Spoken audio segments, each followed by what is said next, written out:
Intermittent fasting, why it might not working for you and how to fix it. Hey everyone, welcome back to the channel. If you're struggling to lose weight with intermittent fasting or maybe even gaining weight instead, don't worry, you're not alone. Today we're diving into why intermittent fasting might not be working for you and how to fix it. Intermittent fasting isn't about shedding pounds. It's a powerful tool to improve your health, lower insulin resistance, and even help you with conditions like diabetes, high blood pressure, and cholesterol. But sometimes things go off track. Let's take a look at the common mistake and how to get back on path to success. Stick around, this is going to be super helpful. Why intermittent fasting works when done right. Before we jump into the mistakes, let's quickly cover what intermittent fasting should do for your body when done correctly. There are 5 key benefits you want to aim for. Burn fat.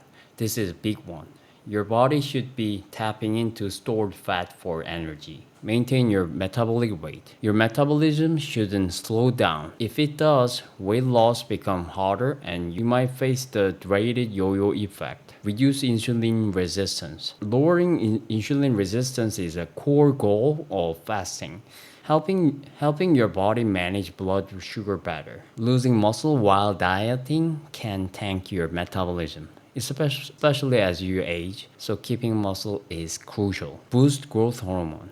Fasting increases growth hormone while support fat loss and even has anti-aging effects. Sound amazing, right? If you're not seeing this result, you might be making one of these 8 common mistakes. Let's break down and learn how to fix them. Mistake 1. Eating the wrong food. Intermittent fasting isn't about starving yourself. It's about timing your meals strategically while eating the right food. But here's where people often trip up. So what works for one person might not work for you. For example, some say you can eat carbs during fasting and still lose weight, while others find carbs stall their progress. It's not about who's right or wrong. It's about finding what works for your body. Too many carbs. Overloading on carbs, especially refined one, can spike insulin and sabotage your fasting goals. Since reducing insulin resistance is a key benefit, you will want to moderate your carb intake. Too much protein. High protein diets are great for some, but eating too much protein can trigger insulin release, which interferes with fasting benefit. Excess fat. If you're eating a lot of dietary fat, your body has less reaction to burn stored fat. Balance is key. Too many calories. While you don't need to obsess over calorie counting, eating way too much during your eating window can prevent weight loss. Too few calories. On the flip side, eating too little can slow your metabolism and increase stress hormones like cortisol, which can lead to weight gain. The fix? Pay attention to what you're eating. Focus on balanced meal with moderate carbs, protein, and fat. Experiment to find what works for you and don't.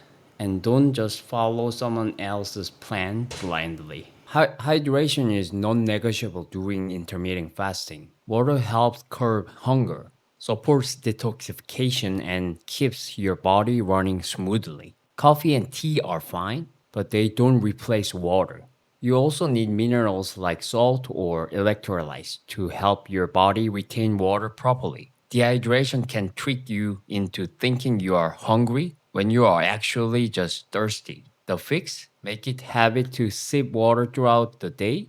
Add a pinch of high quality salt or electrolyte supplement to stay balanced. Mistake 3. Stress overload. Stress is silent sabotager. It spikes cortisol, a hormone that can worsen insulin resistance and make weight loss nearly impossible.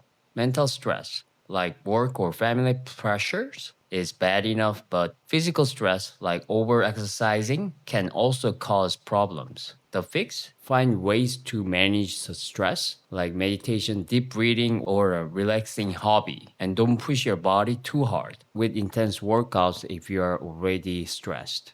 Mistake 4. Skipping on sleep. Sleep is your secret weapon for health and weight loss. Poor sleep or irregular sleep patterns increase cortisol, and mess with insulin sensitivity, making it harder to lose weight. Sleeping in on weekends to catch up doesn't cut it either. The fix? Aim for 7 to 8 hours of quality sleep every night. Create a bedtime routine, avoid screens before bed, and try to stick to a constant schedule. Mistake 5: eating too late. Late night snacking can throw off your fasting benefits. At night, your body produces melatonin, which lowers insulin levels to prepare for sleep. Eating late spikes your blood sugar, disrupts digestion, and can prevent deep, restorative sleep. This messes with your body's natural rhythms. The fix? Align your eating window with your body's circadian rhythm. Try to finish your last meal earlier in the evening, ideally a few hours before bedtime. Mistake 6: skipping exercises. You can definitely lose weight without exercise, but movement is a game changer for maintaining muscle and boosting overall health. Especially after 40, exercise like high intensity interval training, HIIT training, or strength training are fantastic for preserving muscle mass. But overdosing, it can backfire by raising cortisol levels. Incorporate moderate exercise into your routine, like a mix of strength training and cardio. Listen to your body and avoid overtraining.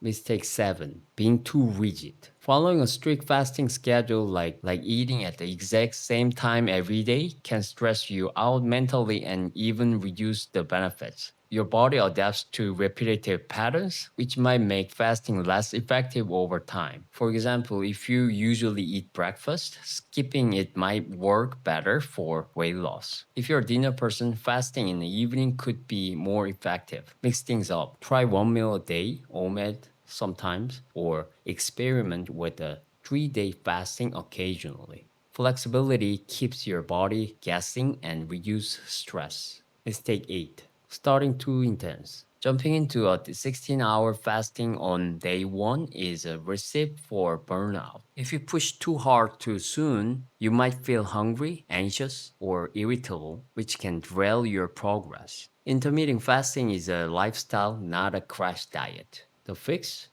Start slow. Try a 12-hour fasting window and gradually increase it as your body adjusts. Pay attention to how you feel and make it sustainable.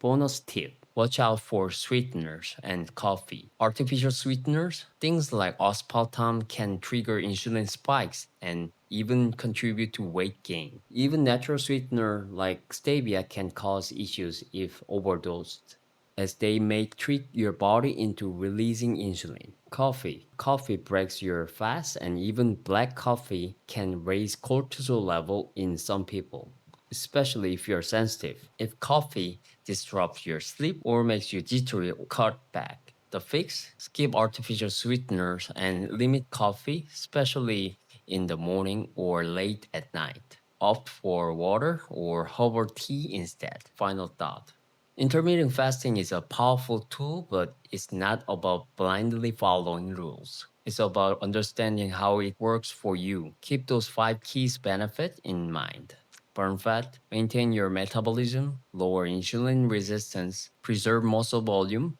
and boost growth hormone. Check your habit to make sure they are supporting these goals. Avoid these 8 mistakes, and you'll be on your way to better health and sustainable weight loss. If you found this helpful, give this information thumbs up, subscribe, and hit the bells for more tips on living your healthiest life. Let me know in the comments. What's been your biggest challenge with intermittent fasting? Thanks for watching. I will see you in the next one.